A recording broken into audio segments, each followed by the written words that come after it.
Suspense.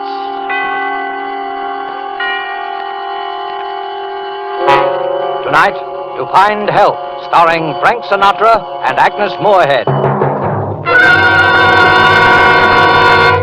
My roomer, Mr. Armstrong, tried to warn me that morning he left on his business trip. I remember we were just finishing breakfast and he was rather in a hurry. I don't care what you say, Mrs. Gillis. I just plain don't like it. You're alone here in the house all day. There are no close neighbors. And after all, you know nothing about the man. Good gracious, Mr. Armstrong, you'd think I was a pretty young thing of 20 to hear you tell it. And another thing. Seems very strange to me that a young man should be job hunting from door to door in this day and age. Why, there are plenty of jobs to be had. This is why it's so difficult to find help these days. Oh, you're a worrywart, Mr. Armstrong. And now that I've found someone to do my heavy work, I'm not going to let your silly notions change my mind. All the same, though, I'm not leaving the house this morning till I get a look at the guy. I remember I kept worrying about poor Mr. Armstrong missing his train because it was getting to be 9 o'clock. He dried the breakfast dishes for me, and as he talked, he kept looking out of the window towards the long driveway. Hey, Here he comes. Well, I guess I needn't have worried. Mr. Armstrong was smiling, for he'd seen my young man who was coming up the driveway. And I smiled, too. Even I had forgotten what a meek, harmless-looking lad he was. Why, he could hardly be called a man at all, I thought. So that's the critter who's been causing me all this mental anguish. Oh, there, you see, you and your silly ideas. Well, the little guy's not strong enough to keep a regular job, I suppose. Why, I believe Sarah's getting some of your foolish notions, Mr. Armstrong. There now, Sarah. I'm sorry that we made you nervous about him. Why, if you could see the guy. He'll hear you. Oh, good morning. Good morning. I've been expecting you. This is my roomer, Mr. Armstrong. I don't believe you told me your name. I'm Howard Wilton, ma'am. Hello, Howard. I'm glad you come. I know you'll be a great help to Mrs. Gillis.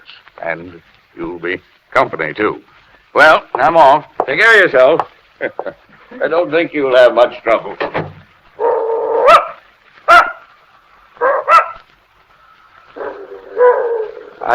I don't believe your dog likes me, Mrs. Gillis. Oh, yes, of course she does, but she's just getting a little old and peevy. Oh. Come along now, Howard, and I'll show you where to hang your coat. Yes. Oh, yes. I always hang my coat up. He followed me into the closet storeroom at the back of the house. Then I handed him a clothes hanger and a rough, heavy apron, which I kept for cleaning help. Is this apron clean, Mrs. Gillis? Why, of course it's clean. No one's worn it since it was laundered last. But there are spots on it. See? Spots? Oh, here, let me look at it. Oh, but that's paint. No dirt and dried paint. If you don't mind, I'd rather not wear it. Well, what do you wear then? You didn't bring out the clothes, did you? I'm a neat worker, Mrs. Gillis. You needn't worry about my clothes. No. I turned, and the light hitting his face from the small window made him look so different. I was startled for a moment, and then I thought, why, you're a silly old woman, Mrs. Gillis. And then I smiled. Are you laughing at me, Mrs. Gillis? Oh, I know. I was laughing at myself. Come along. Let's get started now.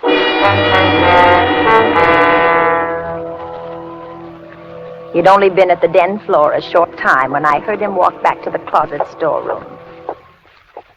Can I help you, son?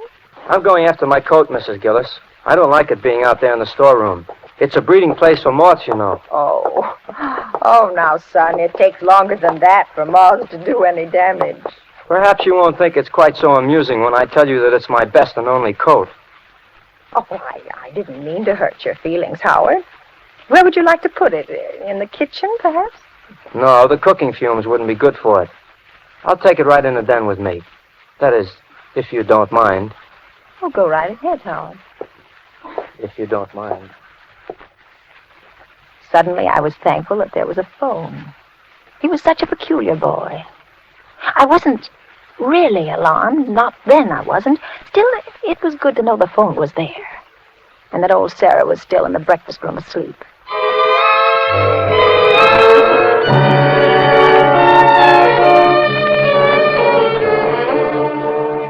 I went on about my own work that morning, but several times I went into the den to have a look at him. He wasn't doing much, I could see that. He seemed to keep polishing one small square in the corner of the room. Is there anything you need, Howard? Howard? Howard? I won't be spied upon, Mrs. Gillis. I won't put up with that. Well, see here, lad. I think we must have gotten off on the wrong foot. I'm not spying on you. Then why do you keep popping in like this? Why, Would you like me to go faster? Would you like me to spill out my life's blood for you here on the floor? Is that what you're after? Howard, are you well? Are you well enough to work? Of course I'm well. If only you'd quit bothering and pestering and questioning me. Is that too much to ask? Well, look, Howard, I'm interested in young men. I have 2 boys of my own. They're in the service. You see that bill on the desk there? He's a Marine. And on the table there, that's Dennis. He's in the infantry. He's overseas. So that's why you hate me. I see it all now. Hate you? Well, whatever gave you that? Yes, you hate me. I could tell it the moment I walked into this house this morning. But Howard... You hate me because I'm young and I'm not in the service like your boys. Why, it never occurred to me. You must know I was grateful when you came looking for work. Grateful? You resented me. The only reason you have me here is to work my life's blood away, to punish me for not being in the service just because your sons are in the service and I'm out. Son, you're ill. Let's put the work away now, and I'll make you a cup of tea. Oh, so you don't want me to do the job, is that it? You're like the Army. There was a job to be done and they wouldn't let me in. Now you'd like to stop me in the middle of this. I only want you to do whatever will make you feel better. Well, leave me alone then. Very well. Mrs. Gillis. Yes? I'll tell you why I'm not in the Army, if you insist. I don't insist at all, Howard. If you must know, I'll tell you. They said there was something wrong with my mind. Yes, I just thought maybe you'd like to know, Mrs. Gillis. They said there was something wrong with my mind.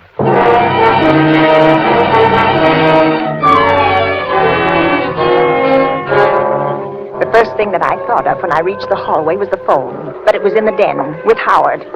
I ran quickly to the back door, but it was locked and the key wasn't in its usual place. The front door, it was locked too. And I heard a crash. It came from the den. I rushed in to find Howard peacefully polishing away at the same spot. He hadn't moved an inch. He didn't look up at me. Then I saw the phone which had fallen to the floor beside him. But it hadn't just fallen. The wires had been torn out of the wall. The phone, Mrs. Gillis, it fell. But the wires... I suppose you think I ruined your phone.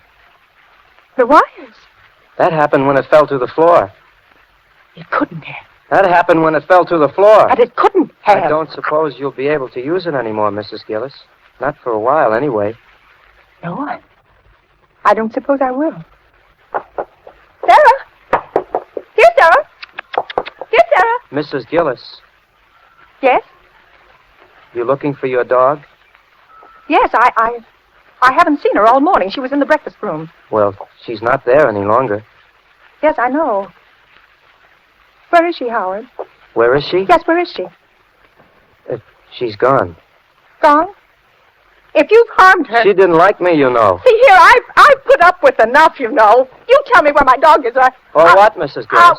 You'll do what, Mrs. Gillis? Sarah, What will you do? Sarah! She's gone, Mrs. Gillis. I told you that. You've harmed my dog. Have I? You killed her. Oh, poor old Sarah who never heard a thing. She would have hurt me. You're bad, Howard. You're wicked. You're wicked. You're a coward. I'm not You're a coward, coward. Mrs. Gillis. Yes, you are. Cowards are afraid to kill. Only a coward would kill a poor old dog. Well, if I were a coward, I'd be afraid of you, and I'm not afraid of you. Now, you let me out of here. Let me out. I have strong hands, Mrs. Gillis. My fingers are like steel. I've never harmed you. No, and Sarah didn't either, but she would have if I hadn't harmed her first. Let me out of here. You're getting Let very me out. noisy, Mrs. Gillis. Perhaps if I locked you in this closet, you'd calm down a bit. Howard! Howard!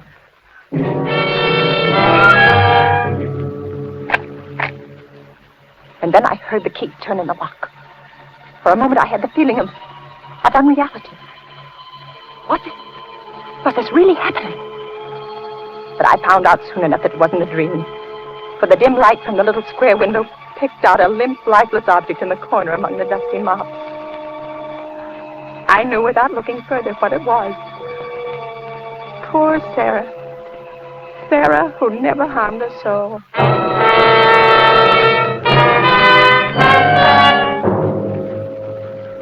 I don't know how long he kept me there. I could hear him moving about the house, but he finally came back. He spoke to me through the door. Have you calmed down, Mrs. Gillis? Yes, Howard. Yes. Let me out. Why? Well, because it's warm in here. Because I want to get out. You were looking for your dog, weren't you? Well, never mind about that, Howard. Just let me out. You know, Mrs. Gillis, if I kept you in there, you wouldn't be able to spy on me ever again. I won't spy on you, Howard. Please let me out. Do you know what I've been doing, Mrs. Gillis? No. I've been doing your den floors, just like you asked me to. And that's fine, Howard. It was fine being able to work peacefully, knowing that you were someplace where you couldn't bother me. I won't bother you, Howard. It was very peaceful. Nobody to bother me. Let me out, Howard. Will you promise to do as I tell you? Yes, I promise. Anything? Anything. Very well, then.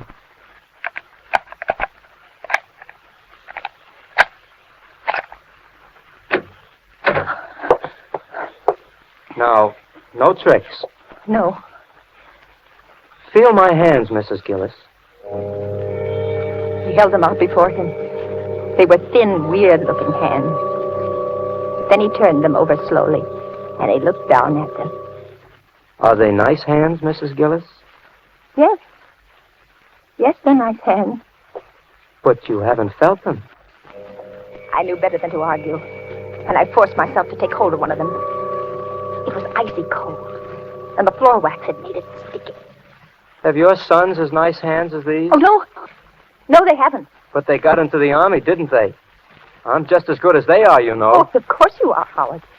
Wouldn't you like some food, lad? You haven't eaten all day, you know. Some food would be good. Let me fix you some. Mrs. Gillis, you know, a woman I worked for once said my hands were weak. She did? Yeah, but she soon found out, however. Well, here.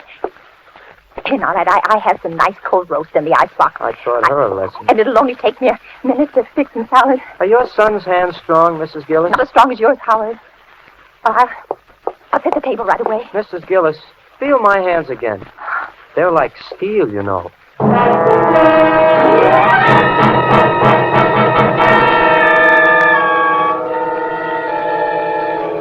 I finally managed to get some lunch on the table, and Howard sat beside me.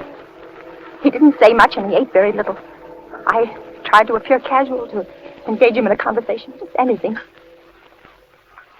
Do you work often, Howard? Not often. Or do you have trouble finding jobs? Well, people are anxious to find help these days, weren't you? Yes, to find help. Mrs. Gillis, they're looking for me. Who, Howard? Well, I don't know exactly. The people I worked for last, I guess. Well, was that here, in this town? Oh, no. It was in another town. Everyone was looking for me, so I went away. It was horrible to be spied upon, Mrs. Gillis. Do you know what it is to be spied upon? No, I don't.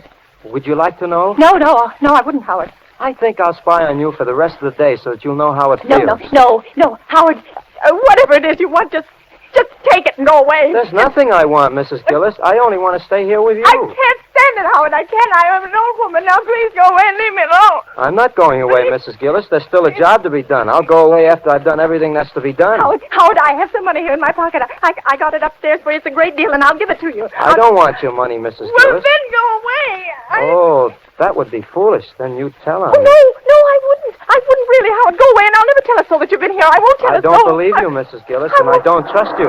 There's only one way of being certain that you won't tell, and that... My heart jumped.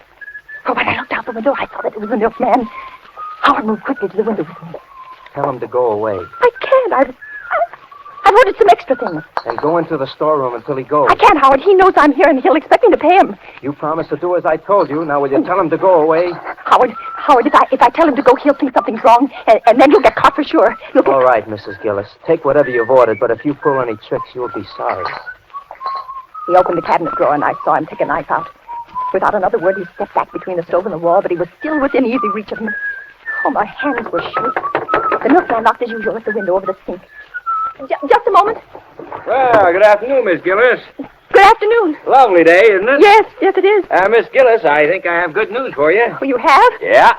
Beginning the 1st, I think we're getting some badly needed help. In the future, your deliveries will be made in the early morning. Well, that's nice. I don't believe you ever did like these late deliveries, did you? Well, I had never really minded. Well, if all our customers were like you, Miss Gillis, it wouldn't be such a bad world. Here you are, 1 quart of milk, a pint of half and half.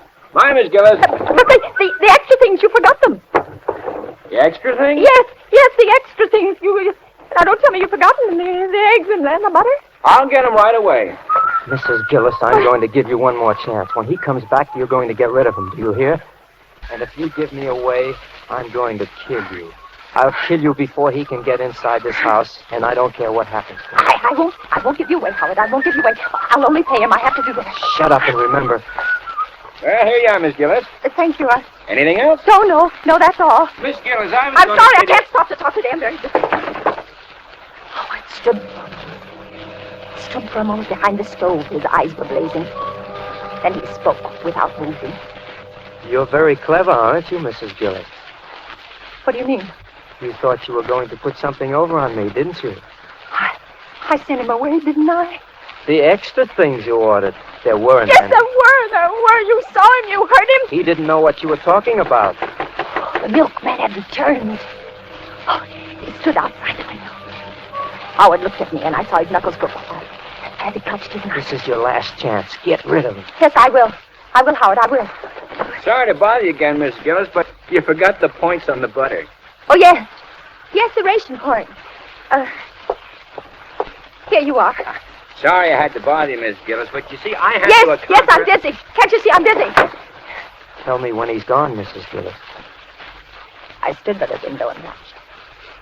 He got into his truck, and then he drove off.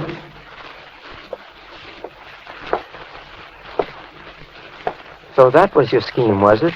So you wanted to give me away. He's gone now, Howard. You thought he'd save you, didn't you? No, I sent him away like you asked me. Do you know what would have happened to me? I sent him away. Do you? They would have taken me away. Howard, leave me alone. I'm going to punish you. No, Howard, I've been punished. No, you haven't. Standing very close now, and I knew he still held a knife. And suddenly, everything was black, and I slipped to the floor.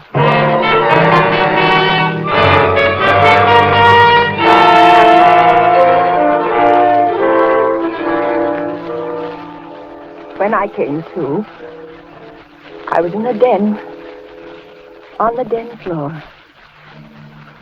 My head throbbed. Then I remembered everything. I lay there for a moment and listened. Then I heard a sound. A soft, swishing sound. Suddenly, the hall clock began to strike.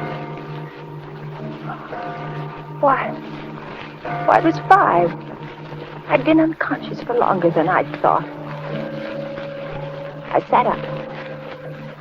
The room had already turned dark in the late afternoon light. But I could see him now. He stood in the middle of the room. He was pushing my heavy floor polisher back and forth. Back. Forth, back.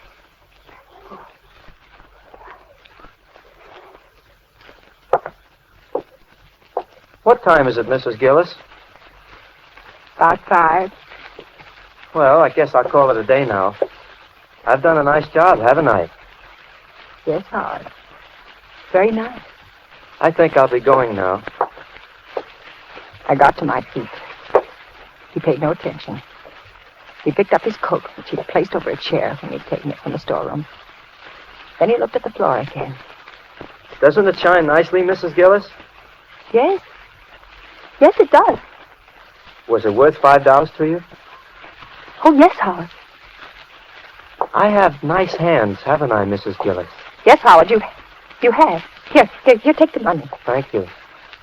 You know, it's a pity they have to be used to polish floors. You've done such a good job, Howard. I'm going to give you a few extra dollars. Thank you. Will you be needing me tomorrow, Mrs. Gillis? No, thank you, Howard. The door's locked, Mrs. Gillis. Yes, Howard. Do you have the key? Yes, I do. I just remembered. A lot of things. Mrs. Gillis, there's someone at the door. Yes, Howard. Will you open it? Oh, should I? Yes, Howard, you have the key. I have? This it, Mrs. Gillis? Yes.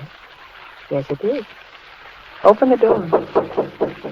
Open the door, Howard. Open it. All right, Mrs. Gillis. Hello. I'm Mr. Stevens of the phone company. Your phone's been reported out all day. I'm sorry we couldn't get around any sooner, but we're really swamped. Mrs. Gillis, is your phone out of order? No, there must be some mistake. Well, now, that's strange. We've had several reports. Maybe I better run back and check my books in the truck. Just a moment, Mr. Stevens. Could you do me a favor? Well, certainly. This boy... Mrs. Gillis. This boy, he's worked here all day. He's done a good job, but I don't think he's well. I'm all right, Mrs. Gillis. Oh, but you're tired, aren't you? Aren't you tired, Howard? Doesn't your head ache? Yes, I am tired. And my head does ache. Well, maybe Mr. Stevens will be kind enough to drive you to the car line. Sure, I'll be glad to, Mrs. Gillis, but I can't wait long. Well, right away, and I'll go along, too. I have some marketing to do. And, Mr. Stevens, as long as you're here, would you mind checking the phone just to make sure? Of course. I'll show you where it is. Can I show him, Mrs. Gillis? No, Howard, you wait here. We'll be right back. I moved quickly towards the den. Mr. Stevens followed me. Once inside, I closed the door behind us. He spotted the wrist wires at once. Say, this phone... Boy, that man is dangerous. Drive us to the police station as fast as you can. Where is... Howard! Howard! We've got to find him. We can't let him get away. We'll take the truck. Come on.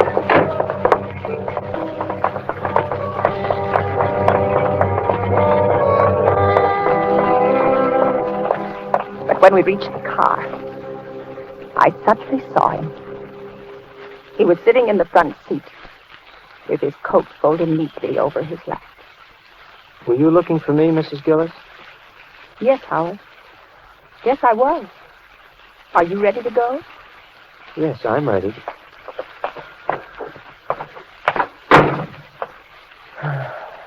It's very kind of you to do this for me. I'm very tired. I can't seem to remember things. Well, don't try to, Howard. Well, we all ready?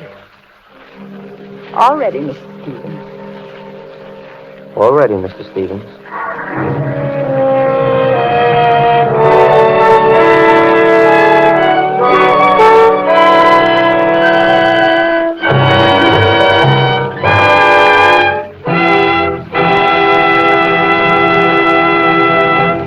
And so closes To Find Help, starring Frank Sinatra and Agnes Moorehead. Tonight's study in Suspense. Suspense is produced, edited, and directed by William Spear.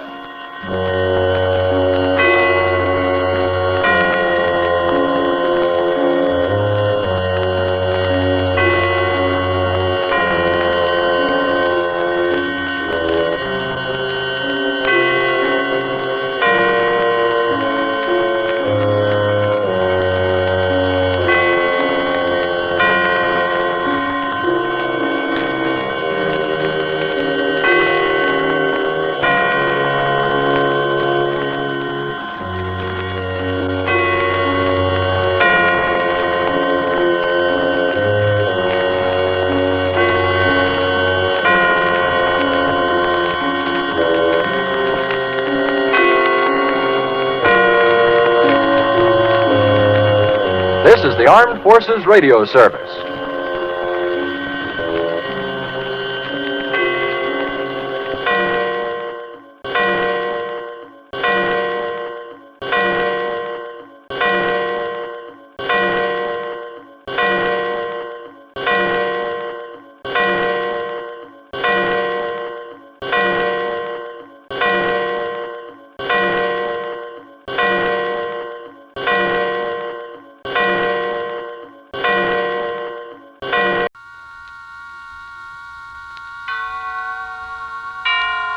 And now, tonight's presentation of radio's outstanding theater of thrills, Suspense.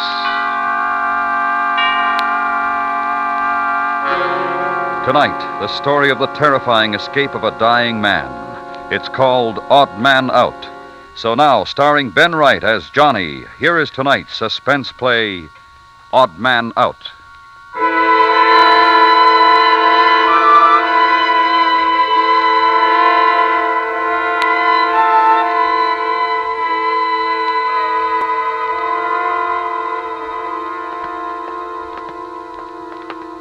There are 4 of us on the raid. Murphy, Nolan, Pat outside waiting with the car, and myself. So there's no need to be frightened, Johnny. It's been all planned months ago. Slow down. The safe will be open. All it is. 3:30. The wages clerk will be picking up the money. There's the office at the end of the hall. Slow down. Murphy looks frightened. I don't like the smell of this place. Here we go, boys. This is the one. This is the office. Take out the gun. You two over there. Get to the wall and turn your face to it. Shut up and do as you're told. The safe, Nolan. It's open, it is. What did you expect?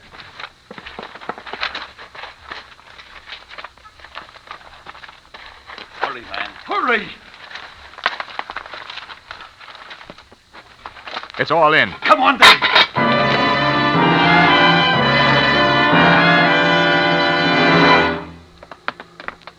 Come on, Johnny, come on. Johnny! Come on, come on! No. Johnny, look out behind you. He's got a gun. Run, Johnny! Stop! I'm hurt! Johnny, hurry, get to the car. Hurry! I'm hurt! He is hurt. Drag him in. Come on, Johnny, get in. Come on, Johnny. Come on, get in, boy. Come on, Johnny. Get in. hold him on the running board. Go on, Pat, go on! I can't get in. Hold on to me, boys. I'm hurt. Hold on to him. He's slipping.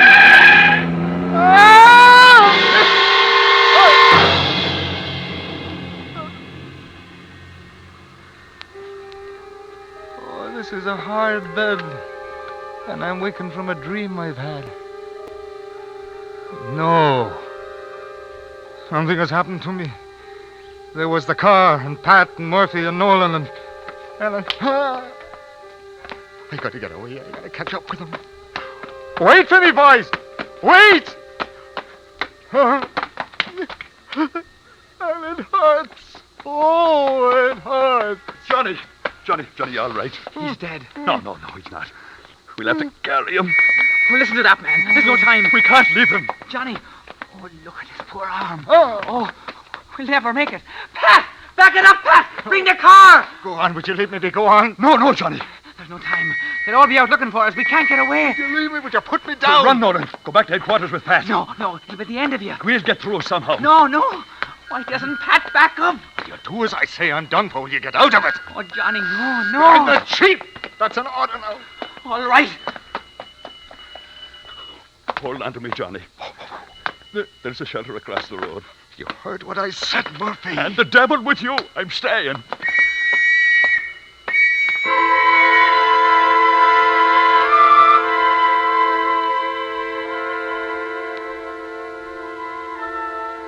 And the whistles and the bells all around.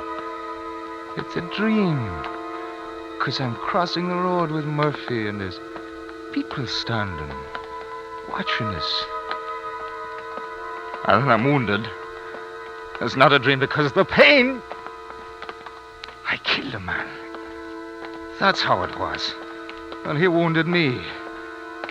Oh, it's all up with me now. The police are coming. And it's all up with me. And Murphy.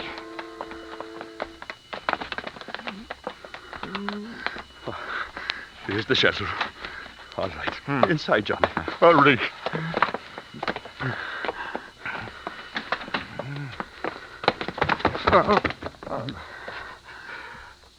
It's dark in here. I'm hurt. I'm hurt. Yes, it's dark. All right. Rest for a bit now. Rest. We got the money, didn't we? Aye, we got it. Nolan and Pat will have it safe. Now, let's have a look at that arm. Here. I can't feel it, but it hurts, Murphy. I know. It'll be all right. We'll have it all right. I'm finished. That's all up with me. Dennis will be next in command. You hear me? Dennis? And then you? You? Johnny. Wake up, man. Johnny boy. Johnny. Wake up, Johnny. I can hear you, Johnny. Murphy, but you'll have to come closer. Johnny. Oh, I'd like to lay me down for a long sleep. I'm tired. Now. Wake up, Johnny. Wake up. Now, there's work to be done. Work for Ireland. Fight. Johnny, can you hear me? Oh, Johnny. I was so worried, so I was. You'll have to go without me. You know I won't. That pain is killing me, Murphy. I couldn't make it now. You'll have the whole police out. There was killing. It's me or the organization. We'll need help, maybe, but we'll get you out. It'll be a waste. We haven't enough men. We haven't enough guns. Can you hold on, Johnny? Can you hold on if I go to Dennis and get some of the boys? Don't do it. I'll find a doctor, Johnny. I'll bring him here. No.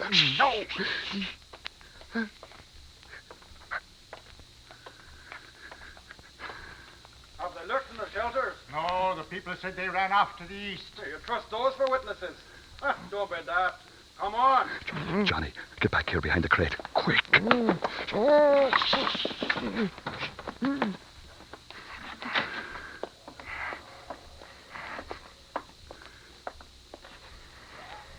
Swatch on the torch.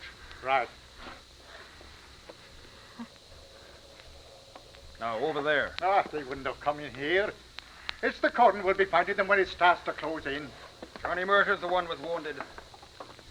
He's the one we want. Keep your eyes peeled, man. It'll mean a promotion this night if we get him.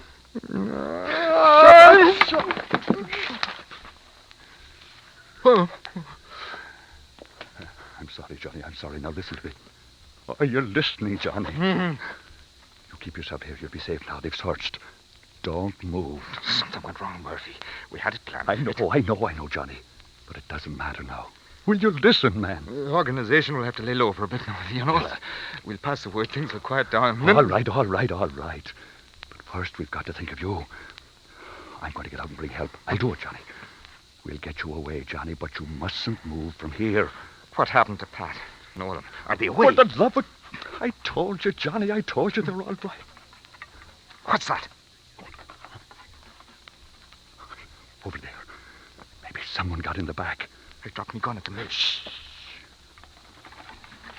It's a rat, Murphy. Get it off me, man. I can't stand rats. I hate them. There's more of them. They'll come back out here. Gone. No, Johnny. Now, easy, man. Easy. Here. You can beat them off with this stick. Now, do you hear me, Johnny? You stay where you are. I'm going now. Stay where you are. Oh, you'll be all right in no time at all.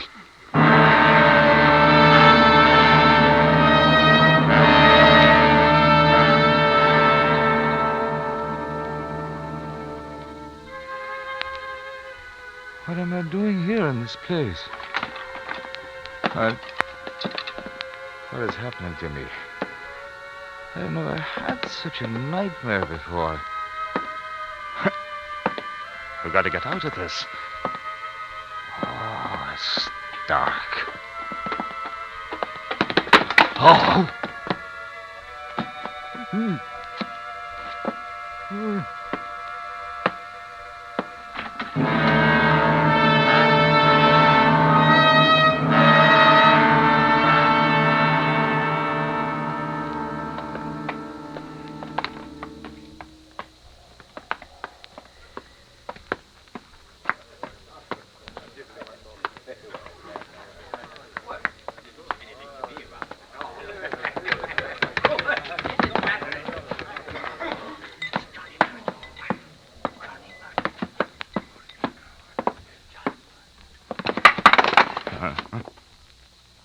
I am finished now. The thing is killing me. I'm finished. Johnny boy. Johnny Murtagh. It's me. It's Cheryl. Are you hurt bad? don't you answer me? I've always been your friend, Johnny. Remember Shell? Get out. Leave me be. Man, the police is looking for you, so they are. There's killing tonight. How did you get through the patrol? Oh. He's got to get out of my pub. Oh, can't you see the look of him, Mr. Fancy? The police will be here. They're everywhere tonight. What's that Johnny motor found in here? Why, it'll ruin me. So he wandered in, he did. You cannot help that. Oh, think of it, Mr. Fancy. He's a prize creature. Worth thousands. Or a couple, anyway. You'd sell him? Ah. Shell, he's wounded. The organization would get you for it, so they would. Well, they might and they might not. Who's to know? Yeah, you're a foul little rat. Am I not? Which one of us will go to the police? Will it be you, Mr. Fancy, or will it be me?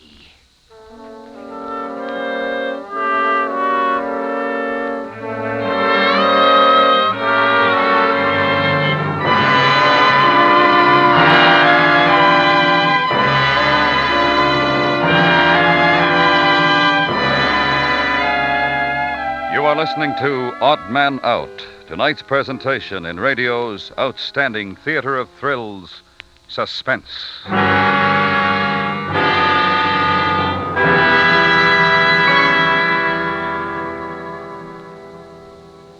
Tomorrow night, hear Casey, crime photographer, at work on his latest exciting case on CBS Radio.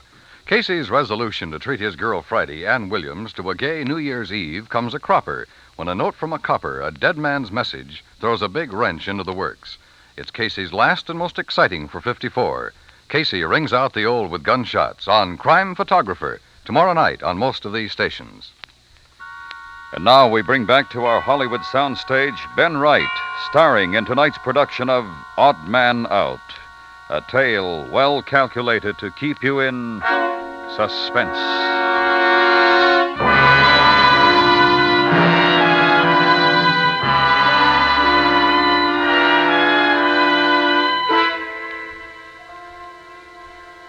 There is noise, and there is voices. The pain hurts my eyes and my body. I heard some talk. It was talk of police. And I heard them that close to me, or they might have been in the same room. But I couldn't see for the pain. It won't be me will see the police lifting tonight. Oh, then, Mr. Fancy. Nor you, nor you. I want no trouble, but I'll not turn them in. The police is out with Tommy guns and all. It's a big sweep. Sooner or later, they'll get him. But I won't do it, nor you. Now, you stay with them and I'll get whiskey. Oh, for goodness sake. What's to become of you, Johnny boy? You're not long for the joys of life, I'm thinking. And alive, you're worth me fortune. Sure. Aye, Johnny.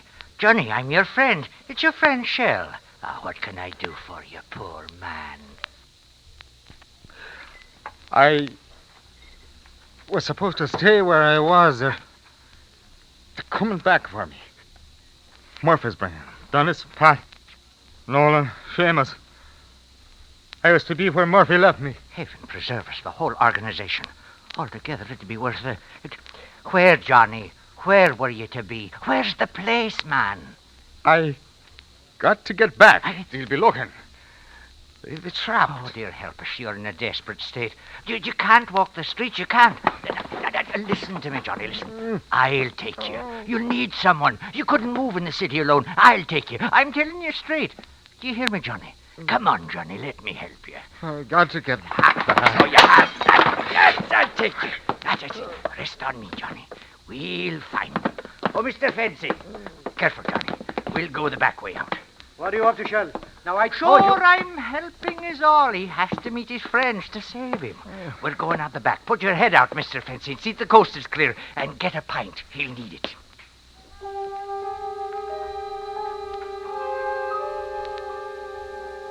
Why am I cold again?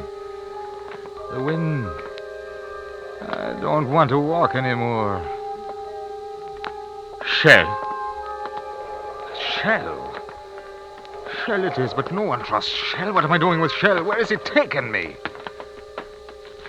You turned me in. You dirty... No, Johnny, no. I want to help, not share. Oh, dear, help us. Here. Now get a hold of this. Take a good pull. It'll give you strength. It's enough. You had enough. Now, come on. Now, close to the walls, man. Keep out of the light. Where? Where are we going? Sure, and you were going to tell me as soon as you could remember. Murphy's coming back. That's right. Dennis, the rest. Where? Where will they be? The shelter. The air raid shelter. Oh, back there. Oh, we're going the wrong way. Come on, Johnny boy. We'll go back. Shell'll take care of you.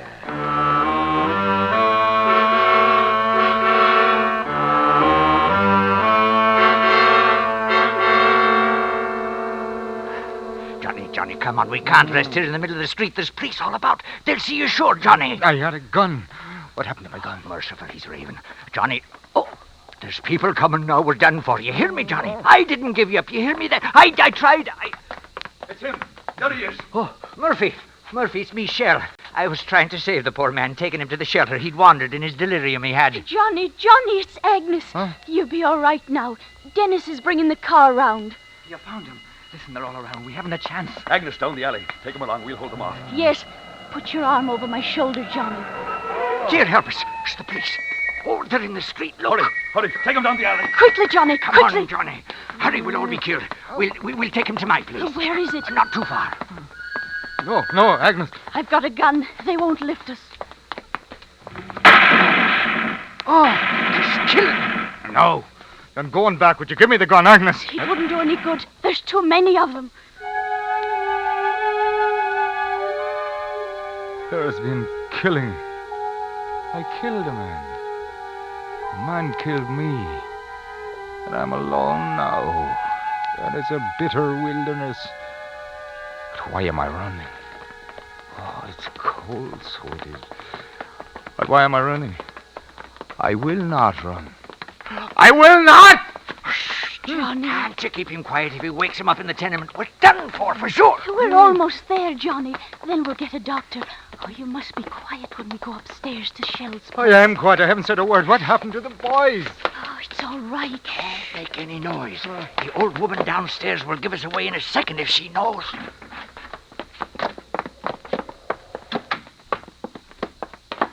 Where's Nolan, Murphy? Johnny, darling, no.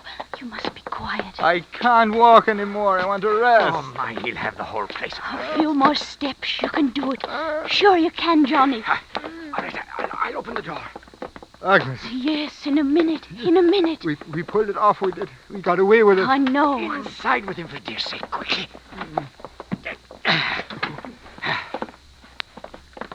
There's a bed, Johnny. Now you can rest. His arm. Oh, his poor arm. It's the blood that's gone out of him, that's what it is. He shouldn't be alive. Maybe this'll stop the blood. Johnny, turn over. Help me, Shell. There. Can you get a doctor, Shell? I don't know what I've done this night. I should have turned him in. I'd be rich. No, I'll probably lose my life. I'll see what I can do. But keep him quiet. Don't let him make a sound. Shouldn't be here. Fool, that's what I am. He's an informer. The organization will have to take care of him one of these days. The city's too dangerous. Agnes, we'll go to the country. And then when it's quiet, we'll start again. Oh, yes, Johnny, yes. But you mustn't try to talk now. You mustn't. Why did you come to look for me? You should have stayed at headquarters. Oh, I wanted to. We'll let you do it. Dennis, no, I would not. Oh, I had to. I feel better. Oh, good. Now lie quietly. Feel better. It's night, isn't it? Yes, we're safe here. Where is it? Shell's place. No, you must be mad. He'll inform. No, he's gone to find a doctor. To find the police? No, he helped me bring you here. You can't trust him. It's all right, it is. Lie back now. I'm sorry. Oh, shh, don't talk. No, I'm sorry because I was afraid. I've been afraid tonight. No, Oh, I'm not now. you've never been afraid of anything. From the first day I saw you, even before that, when I heard about you, I knew you were not afraid. Will you give me a kiss?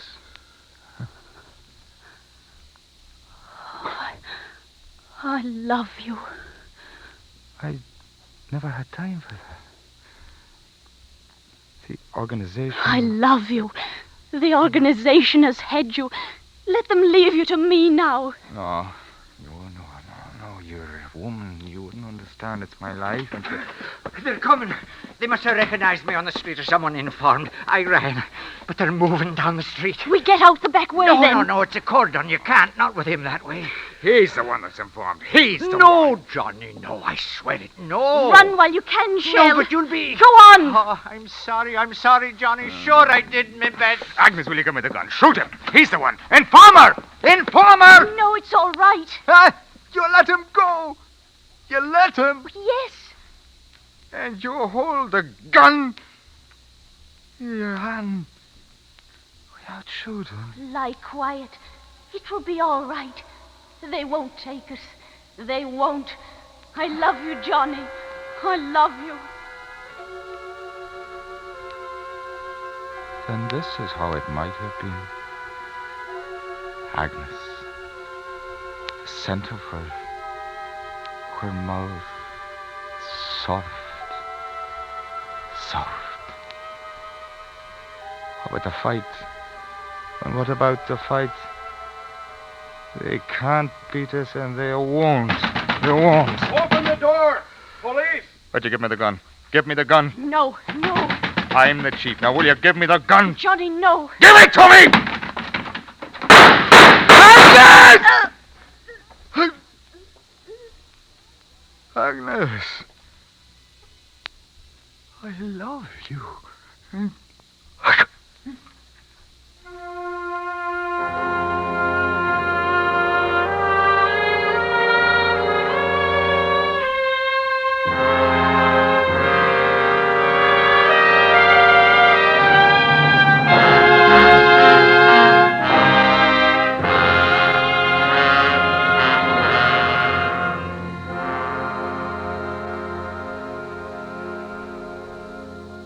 Suspense, in which Ben Wright starred as Johnny in F.L. Green's Odd Man Out.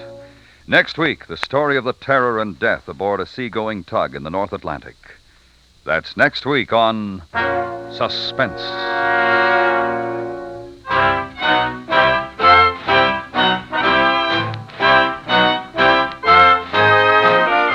Suspense is produced and directed by Anthony Ellis, who wrote tonight's adaptation. The music was composed by Lucien Morawick and conducted by Wilbur Hatch. Featured in the cast were Betty Harford, Joseph Kearns, Charles Davis, Richard Peel, Dick Ryan, Tom McKee, and Ray Lawrence. America listens most to the CBS Radio Network.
And now, tonight's presentation of radio's outstanding theater of thrills, Suspense.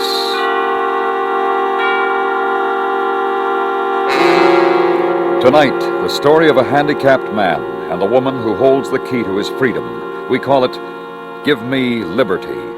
So now, starring Mr. Tony Barrett, here is tonight's suspense play, Give Me Liberty.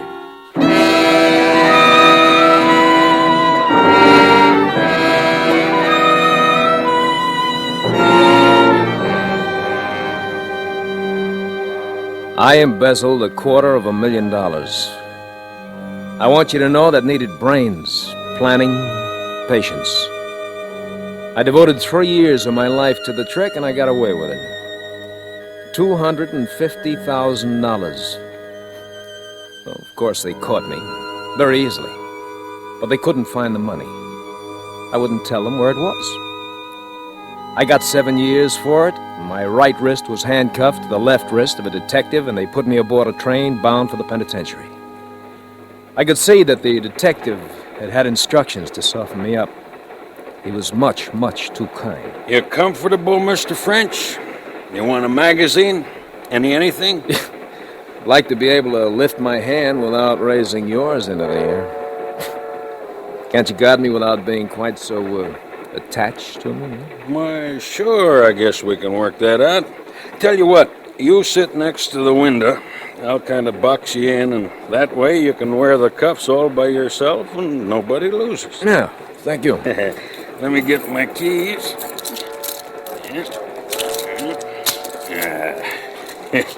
There. Funny thing, most guys say the biggest trouble is when you read a paper.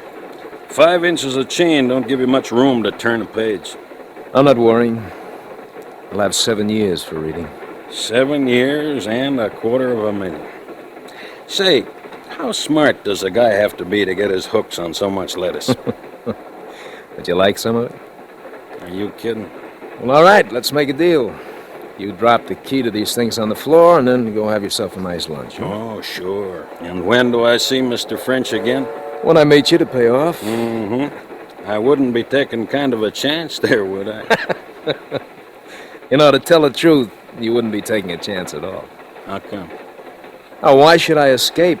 Be on the run the rest of my life? No. No, this has to go according to plan. Planning. That's what gives a man his future. But you got a long stretch ahead. How do you know that whoever's holding the stuff won't double?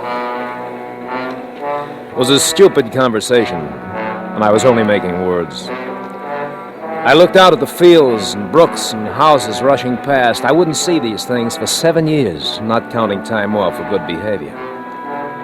But then I'd be free again, and I'd have my $250,000. Not a bad salary, huh? No, I'd use my brains for myself this time. Some guys will do anything for dough. Now take you. 7 years. Everybody, hold on! There's another train on the track!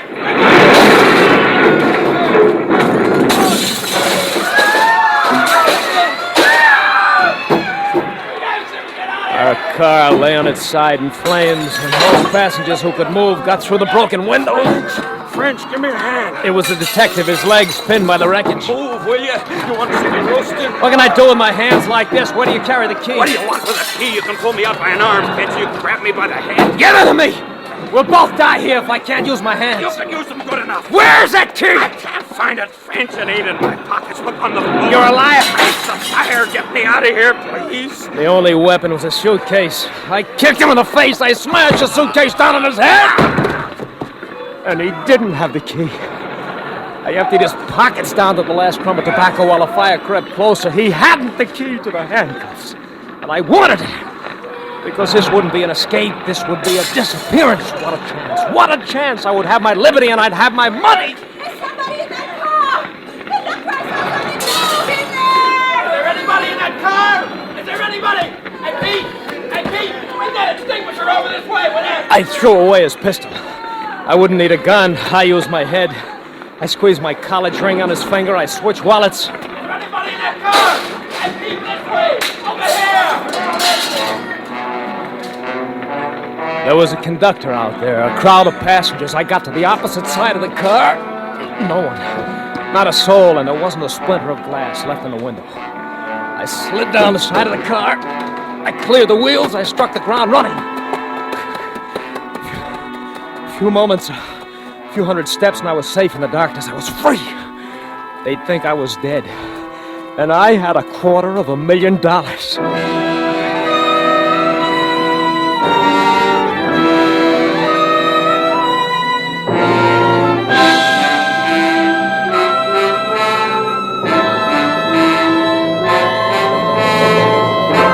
You are listening to Give Me Liberty, tonight's presentation in radio's outstanding theater of thrills, Suspense.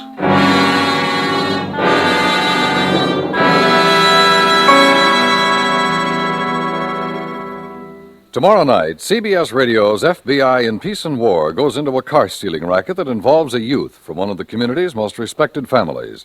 Don't miss the facts about the neighborhood boy on the FBI in Peace and War, tomorrow night on most of these same stations.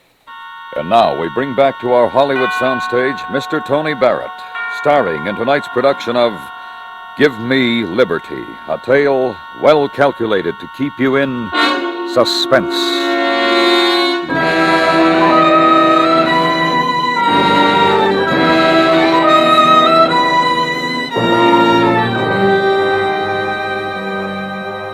My first job after escaping was to break out of those manacles. I sat in a wheat field, holding my arms overhead so the blood would run from my hands and wrists and leave them slim. Then I tried to pull them off. It didn't work. And I couldn't snap the chain. I twisted it, I pulled at it, I tried to fling my hands apart, and it wouldn't break. I rubbed it against stones until my skin was torn and bleeding, and it wouldn't break. By this time, it was morning. It wasn't until then that I knew I had to have help.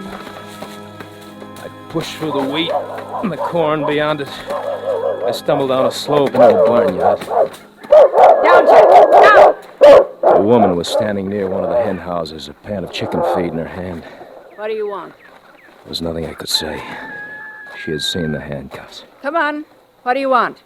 I'm hungry. Where are you from? How'd you get away? Well, we were going up to the prison.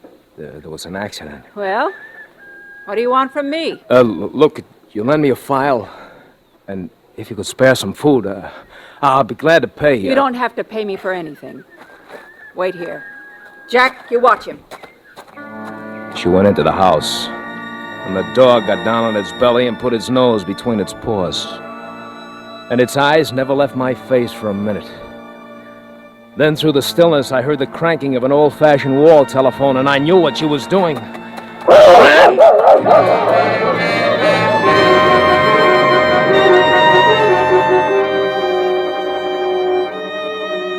I couldn't get them off. I couldn't get the handcuffs off. I couldn't get anything to eat. I couldn't show myself. You know what it means to see food all about you, not be able to buy it. Don't tell me I could have eaten corn, fruit, and roots. I can tell you the nature of every dog in that area, the feel of every barbed wire fence, and the sound of every rifle and shotgun. That was him, Harry! That was him down in the brush! Get around on the other side! I crept into a village one night. I forced up the window of a hardware store. I wanted a file, just a file. Do you know what they carry in hardware stores these days? Glassware, kitchen gadgets, garden tools, seeds, ovens, rat poisons, dresses. And I moved behind a counter. A hardware store has to have a file somewhere. My foot struck a wire stretched across the floor.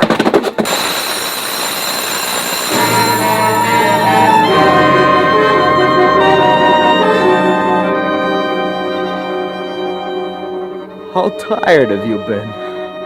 Have you ever been so tired that you thought you'd die? You wanted to die? On the evening of the 4th day of my liberty, I crawled quietly to the garbage can back of a roadside diner. I began to paw about for something I could eat. There was a step behind me. I turned. It was a boy. We looked at each other for a long moment. He was waiting for me to speak. I said, "Hello, Sonny. Hello. You live in this neighborhood?" Yeah? I don't. I'm traveling. With handcuffs on? Oh, these, yeah. Well, friend put them on me for a joke. Say, that gives me an idea. Sonny, look, would you do me a big favor? Depends on how big. I'll say it's worth $10. You get me a file or chop them off with an axe or something like that, huh? No. I'll let you keep them there. They're fun. No. Well, then would you do something else for me? Depends. Well, I'm a little embarrassed about going in a lunch wagon like this. Would you step in there and buy a few hamburgers for me? Huh? How much? Same $10. Let's see the money. I got it right here in my pocket, ready to jump into your hand. A lot of things a boy can buy with $10. There we are. How do I know it's good? Don't you trust me? Drop it on the ground. Drop it? Why? You drop it and back away, then I'll pick it up. Say, that's very smart. All right, how's that? Far enough? I guess. He picked it up, began to walk around the diner. When he was out of reach, he started to run. Hi! There's a convict out back! Pop a guy with handcuffs on!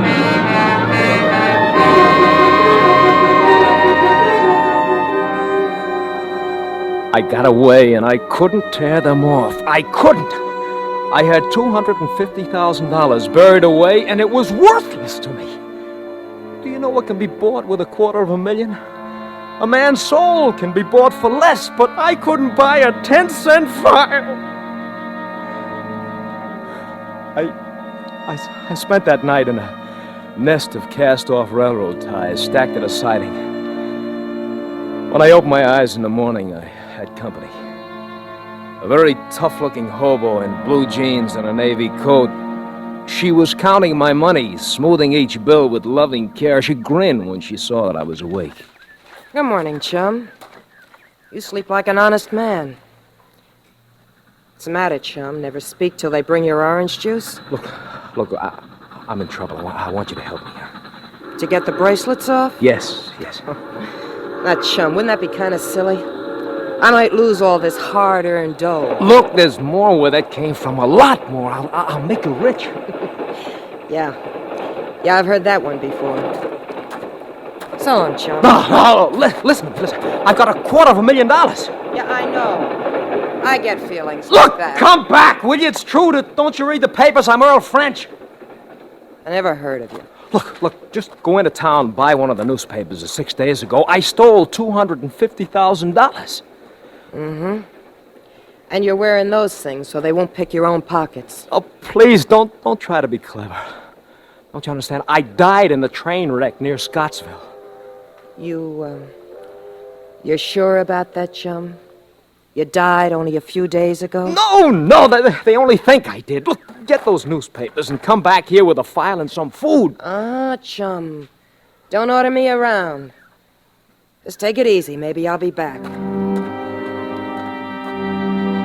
I waited for her all through the long, blistering day, crouching within the four walls of railroad ties. I knew she'd be back. She couldn't resist it. I knew she'd be back. Chum, it seems you were a very important guy in your time. You saw the papers, huh? Yeah, and I got news for you. Mr. French, you are now burned to a crisp. That's the way they found you in the train. Recognize me by the ring on my finger? Yeah. Yeah, you're dead, all right. You and $250,000. All right. We'll come to that later. Look, get to work with a file. Now, look, you're giving me orders again. I told you I don't like that. Please, give me the file. It's right here in my jeans. That's where it's going to stay until you lead me to my share of that dough. You'll get it. Chum, you listen. I can pick up 500 fish by turning in an escaped prisoner.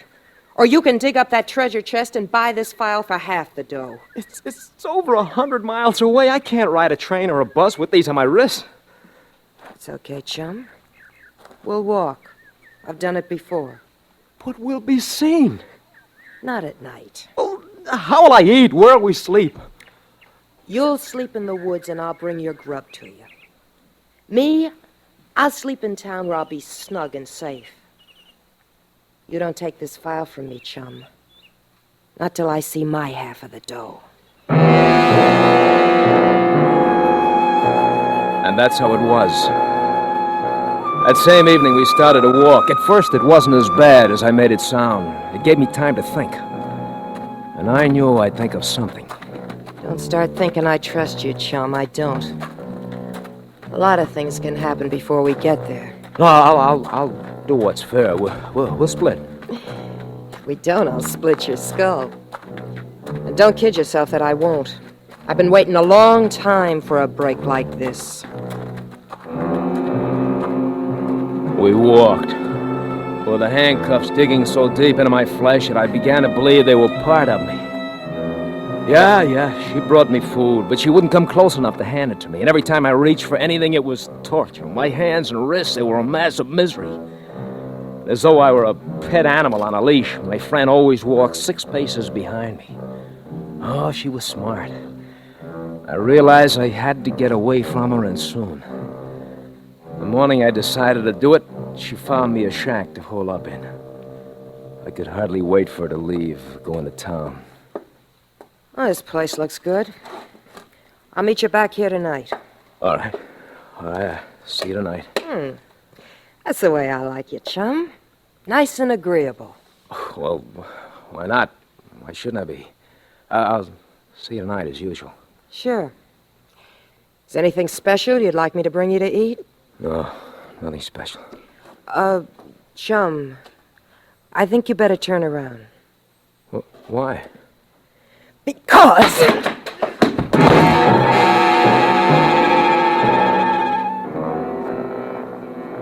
When I awoke with a dull ache filling my head, I found myself neatly trussed up. I could move a little, but not enough to get free. You talk about female intuition. She had guessed that I was going to try to get away from her, and she just beat me to it. I didn't give up, though. She would have to make one mistake. The next night, we'd stop for a rest. How can you be sure the stuff is still there? Look, it's safe. How do you know? What kind of a place did you hide it in? You'll see. Now, get out that file. When I see the dough, little chum... Take them off, will you? How long do you think... Shut up! You wake up the neighbors. Now move. No. I said move! No! That money is mine. You'll never see it unless I want you to, and we'll go to it the way I say. Chum, you're making me mad. You get out that file and take these off. Now go on, get it out! I can give orders, too. What do you think you are, an animal trainer? Now, that's not a bad idea. Is it? But it happens I'm not an animal, and it also happens... What's that for? You can't frighten me with a knife. You use that on me and we both lose out. You gonna get up? No. This'll hurt. I'll kill you someday. I swear I'll kill you. I had a husband like you. Brave enough outside, but once anybody put on the pressure... You talk too much. Go on. I'm calling you bluff. I'm sick of hearing you talk. All right. Keep away. Keep away from me. Keep away.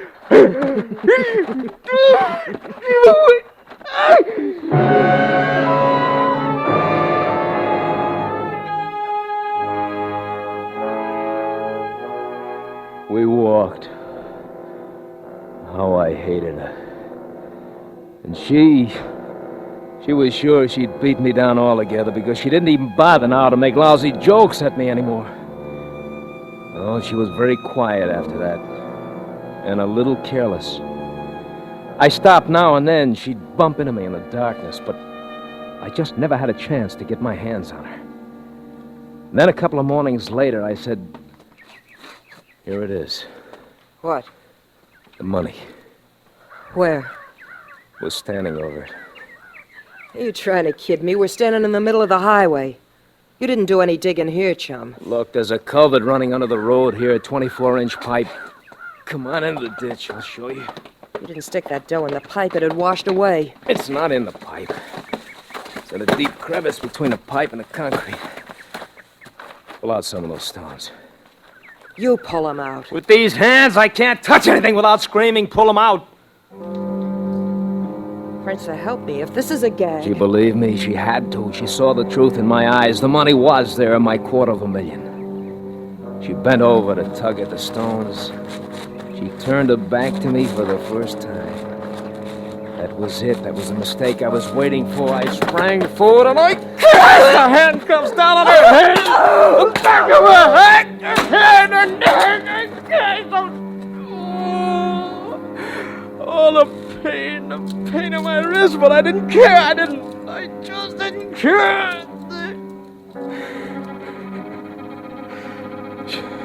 She was dead. I couldn't move.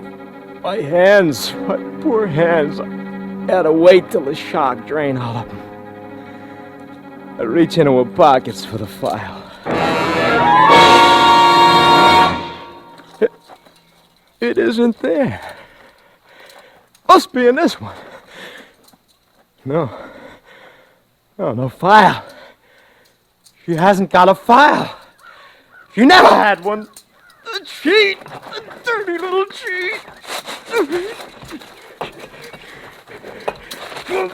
Come on, little children. Come on, babies. 250,000 beautiful little babies. Come on! I can't get a hold on it. Need another few inches. I can't with these handcuffs on. I need one arm free. You handcuffs, don't break the chain if I have to rip my hands. I'll get the money. I want my money. I want my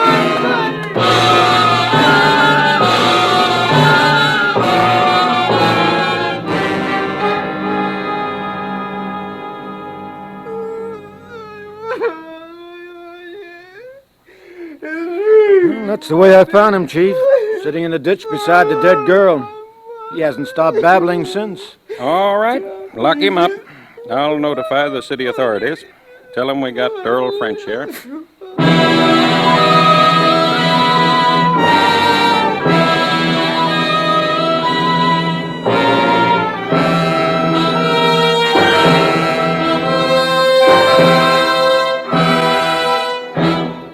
Suspense, in which Mr. Tony Barrett starred in tonight's presentation of Give Me Liberty.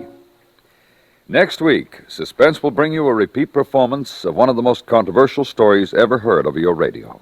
It's called 0 Hour, written by Mr. Ray Bradbury. Be sure to listen to 0 Hour. That's next week on Suspense.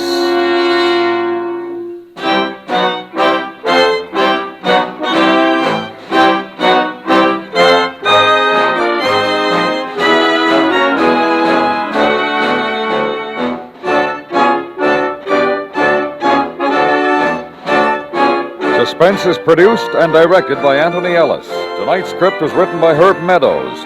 Music was composed by Lucien Morwick and conducted by Wilbur Hatch. Featured in the cast were Michael Ann Barrett, Lou Merrill, Helen Klebe, Richard Beals, and Jack Carroll.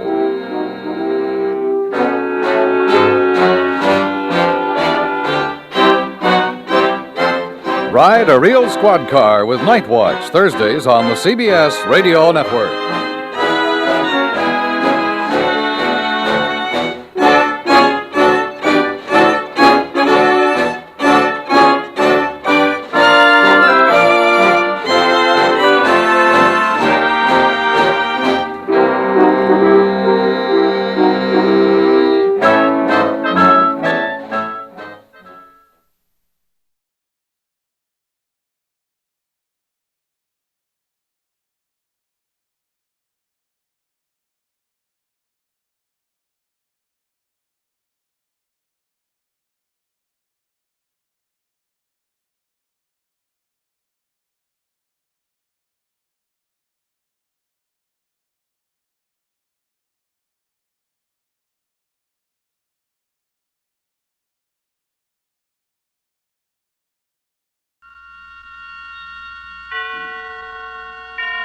And now, tonight's presentation of radio's outstanding theater of thrills, Suspense. Tonight, the story of two people and the terror that rode with them in the city.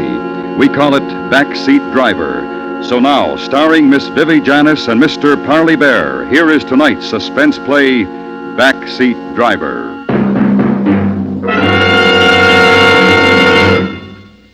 It can't happen to you. You read about stuff like that in the papers. Girls murdered and mutilated, drunks left dying in the gutter for the handful of change they had in their pockets, lonesome old men tortured because some hoodlum gets the idea they're misers with a pot of gold hidden under the floorboards of the shack. Sure, you know it's real, but it can't happen to you. Or you get your fair share of trouble. I've been a professional man here in Los Angeles for 20 years. I've met up with bums and grifters and petty sharpers. They're around in any business. But the viciousness, the real deep-down dirt, that's for somebody else. You do your work and you go home to your family, and for a real bang-up evening to break the monotony, you take your wife out to a movie. That's what I did that Saturday night. We'd driven all the way in from the San Fernando Valley to Beverly Hills for a picture Ellie especially wanted to see. Wasn't that a good movie, Joe? Mm-hmm. Just the kind I like. Songs and dancing and girls in pretty clothes. I get so tired of cops and robbers. What's wrong with cops and robbers? Oh, you know what I mean. Murder movies, honestly.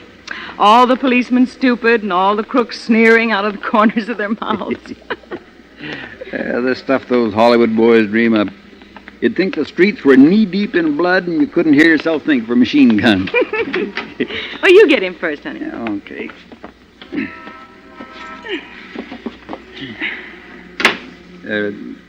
I don't think your door's closed tight, honey. Oh. Oh, don't forget about the gas. Oh, I got plenty to take us out the valley. I'll fill up at Bill's.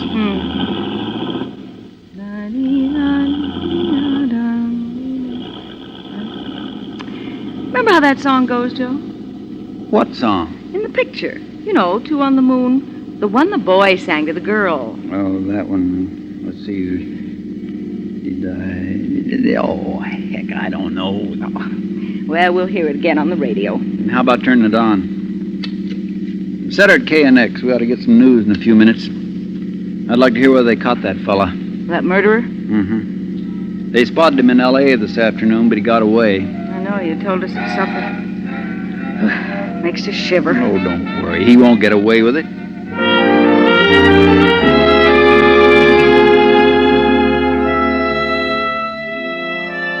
We left the lights of Beverly Hills behind us, and I turned into Coldwater Canyon.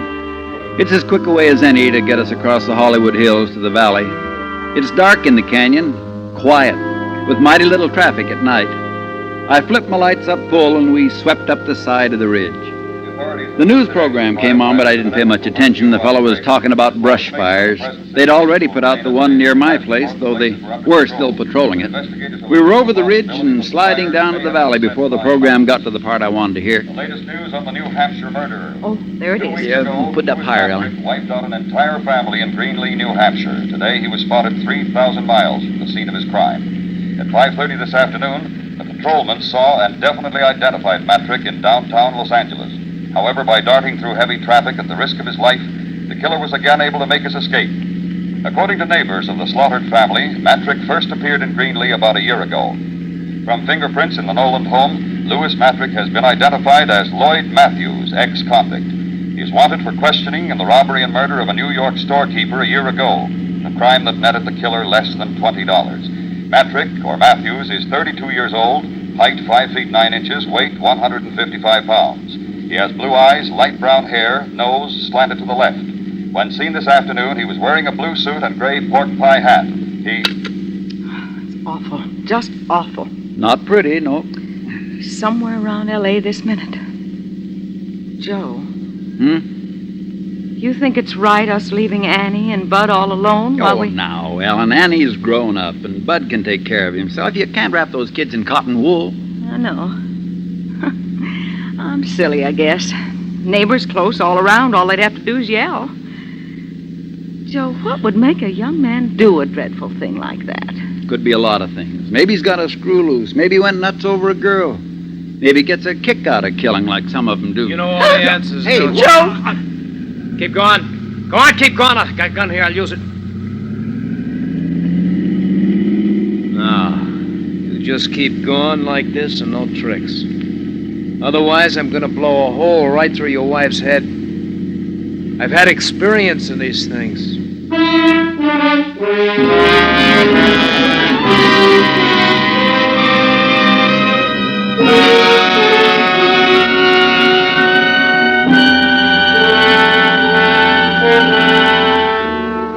You are listening to Backseat Driver, tonight's presentation in radio's outstanding theater of thrills, Suspense.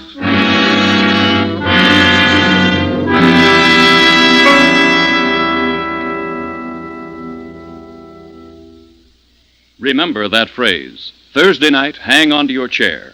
And bring in the whole family to keep you company, because you'll want some people near you when the Whistler comes around.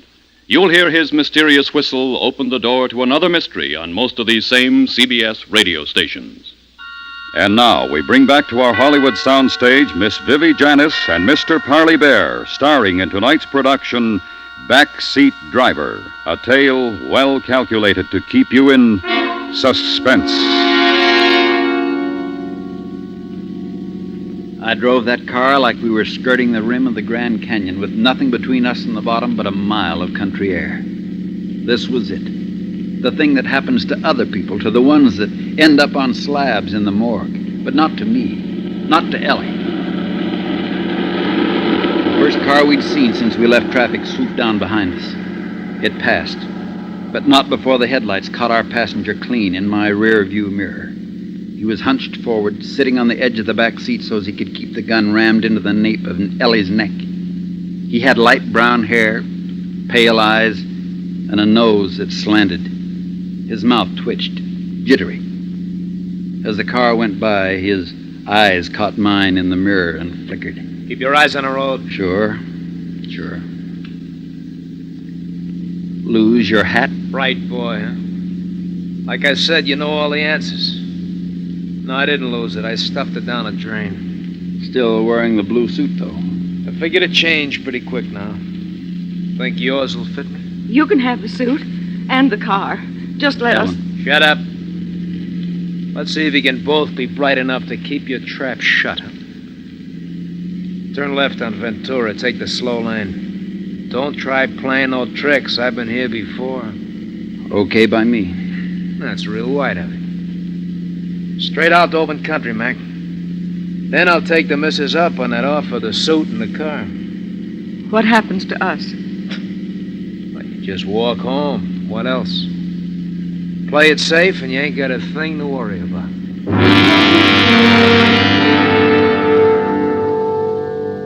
Nothing to worry about. Once we got out into open country, we didn't have a chance of walking away from that car. All a murderer can hope for is time. He doesn't leave witnesses around to get the law on his tail 1 second sooner than necessary.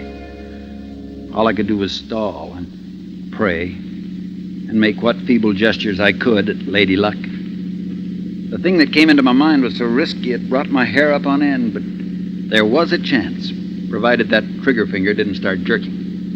In the bright lights of the boulevard, I didn't think he'd notice, but a traffic officer would. I turned into Ventura and took the far lane, obedient as a whip pup. We must have made 2 or 3 miles before I heard what I was hoping for. What's that? An ambulance, I guess. We hear a lot of them here in the valley. That ain't no ambulance. It's a motorcycle cop. Joe, it's young Mike Kennedy. He patrols this Look, stretch. what are you up to? What are you trying to pull? Nothing. The kid's a You friend think you of can get ours. me easy, huh? I want you. I ain't going alone. You asked. Listen, will you? The kid lives near us, practically grew up under our feet. All he wants is to pass the time of day or maybe send a message to our Annie. Yeah? Yeah. You start popping now and we'll all be dead. Keep your shirt on and I'll get rid of him. Okay. But, buddy, it better be good.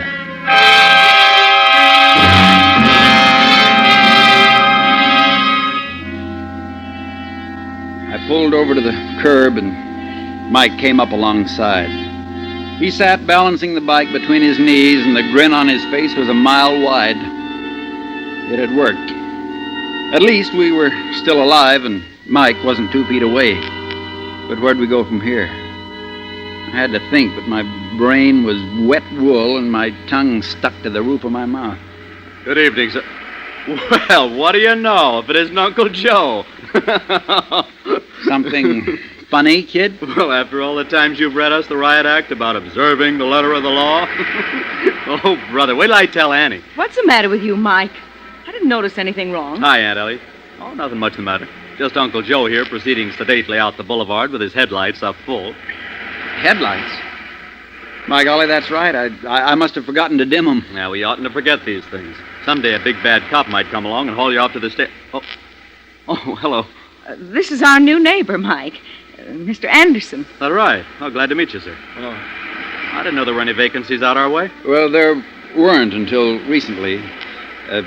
Mr. Anderson has taken the Charles place. The Charles place? You kidding? No. At last, it looks like things got too much for old man Charles. He's clearing out for good. Kind of sudden, wasn't it? Yeah, I guess so. Oh, that's too bad. For old man Charles, I mean. Mighty nice for Mr. Anderson, though. Good places are hard to find these days. All right, Uncle Joe, I'll let you off this time. Give my love to Annie. Mike. Yes, sir? Watch it. Nothing. Come see us soon, boy. Always glad to have you. Oh, thanks. I'll be around my next night off. Got a date with Annie. Well, so long.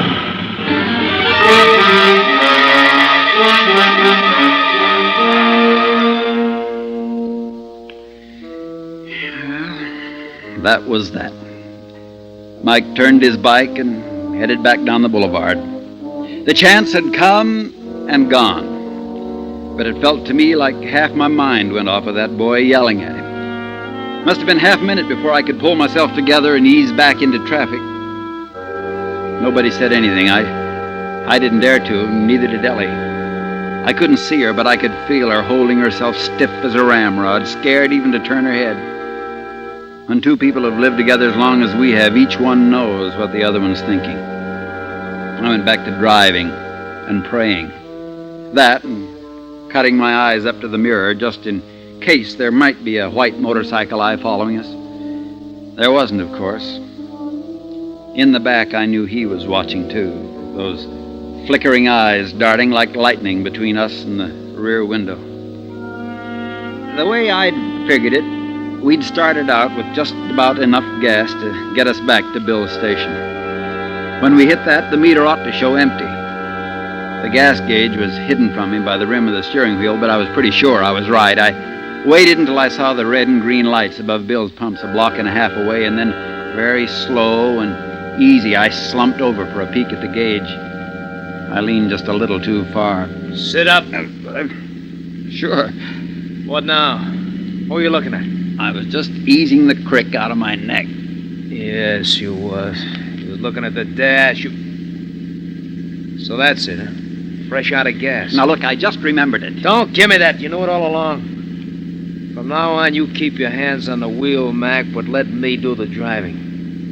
So near that filling station, get high-test gas and fill her up. Hi, Joe. Evening, Ellie. Hi, Bill. Evening, Bill. Oh, evening, sir. Yeah. Up to the top? Yep. Ethel. Ethel it is. Hear you've been to the pictures. Yeah. You people know everybody in the whole valley. Well, we've lived here 20 years. From back when this was farmland. Of course we know lots of people. I don't like it. Just get 5 and get out of here. Make it 5, Bill. Okay. Say, I was up to Miranda's for supper. Oh, that right? Boy, her chili gets better every time. Don't see how it can, but it does. She's saving some for you, you know. Said you'd be around after the show. Oh, my. I saw Miranda this afternoon, told her we'd be by for sure, Joe. Well, that'll be $1.50 on the nose. $1.50. Here, thanks, Bill. Well, same to you.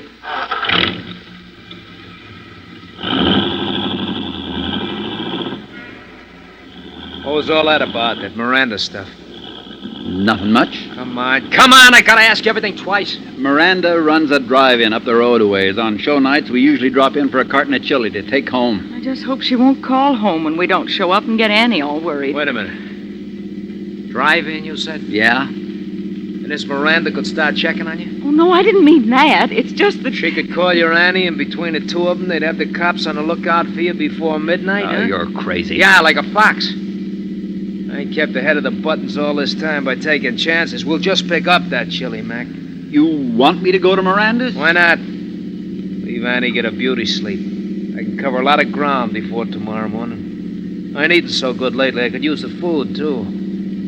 With you and the missus to front for me, what's to worry about?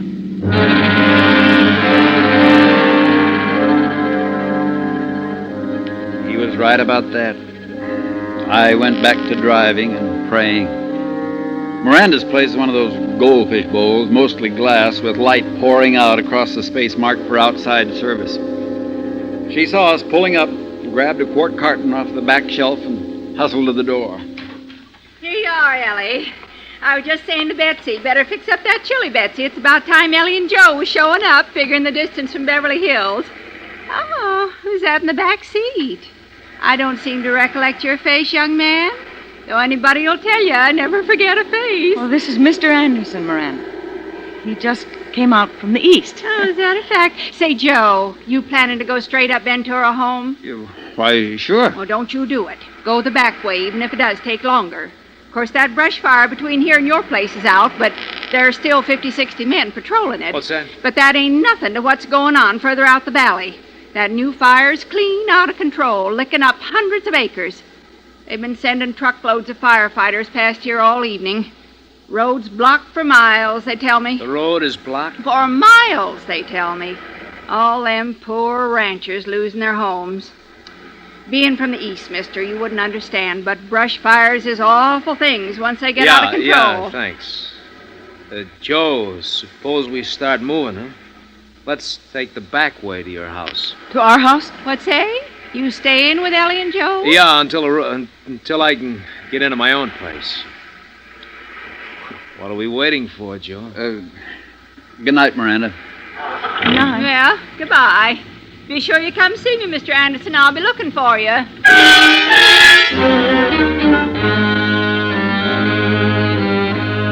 So there it was. We weren't going to the country. We weren't going to be left to rot at the foot of a cliff or buried deep in brush. No, we were going home. Home to the kids. And taking a murderer with us. I still couldn't see Ellie, but I could feel her tensing up, tight as a pulled drawstring. Mr. Matrick, you didn't mean what you said, did you, about coming home with us? You know a better place I can hide out until the road's open? Well, it wouldn't be safe. We've got neighbors close all around if somebody'd see you. Nobody's gonna see me. Nobody better. Joe, couldn't we go round the fire? Yeah, we could. That'd be better. We could try. There are other roads through the valley. Now, listen, Matrick, we'll nose around and find a way through somehow. Cut it out. You heard the old biddy, hundreds of acres burning, firefighters, cops. Get off the highway. We're going home. No, I won't have it. Joe, you stop the car right here. Shut up. You heard me, Joe. I won't have him in my house, not with Annie and Bud. I said shut up! But stop it, I tell you. It doesn't matter about us. It's the kids. I won't let him touch them. One more word out of you and I'm Joe, stop! Ellen, shut up! Joe. Now, don't say another thing. I'm sorry, honey, but Matrick's the boss. We've got to do like he says. Yeah, that's telling her. Sure, you do like I say and everything's going to be rosy. You got no call to worry about. The kids are like kids. As long as nobody gives me the brush off. We'll wake them up soon as we get home. You and this Annie can fix up a chili supper for us. We'll have a picnic. And as soon as the fire's out, we'll all take a trip to the country. Another picnic, huh?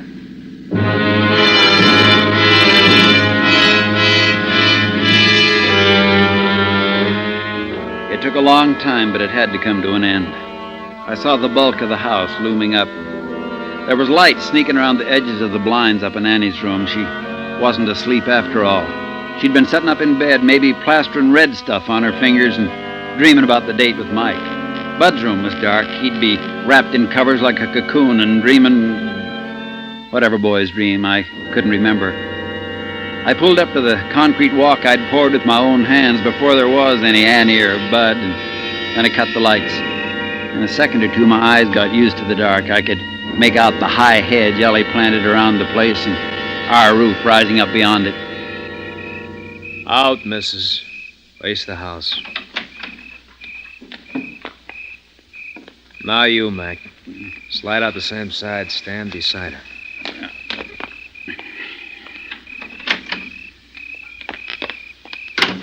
All right. Walk to the door.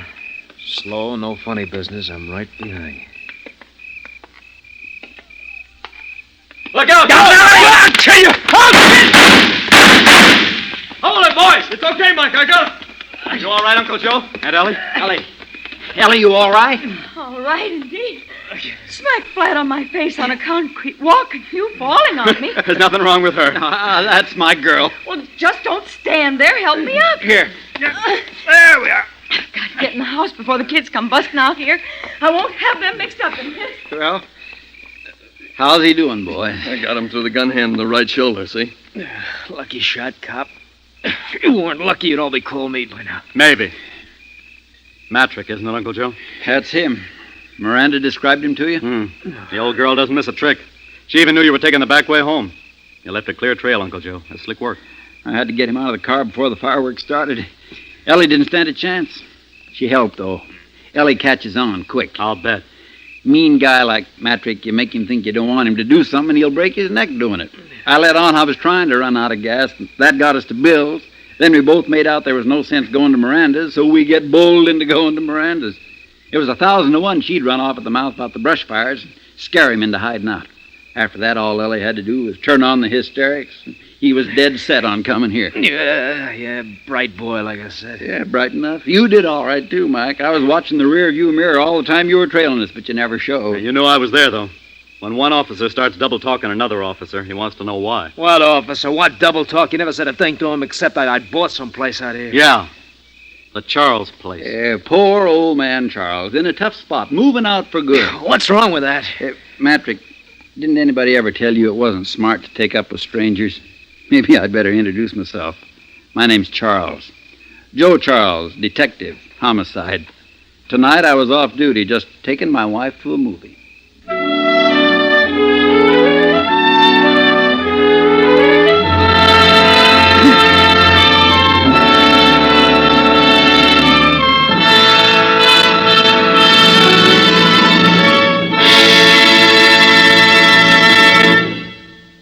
Suspense, in which Mr. Parley Bear and Miss Vivi Janis starred in tonight's presentation of Backseat Driver.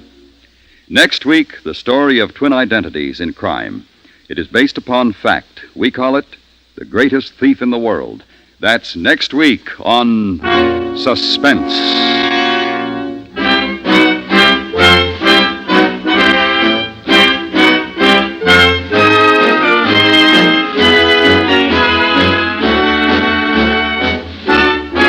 Suspense is produced and directed by Anthony Ellis. Tonight's script was written by Miss Sally Thorson. The music was composed by Rennie Garrigan and conducted by Wilbur Hatch. Featured in the cast were Larry Thor, Tony Barrett, Jack Edwards, Joe Cranston, and Helen Cleve.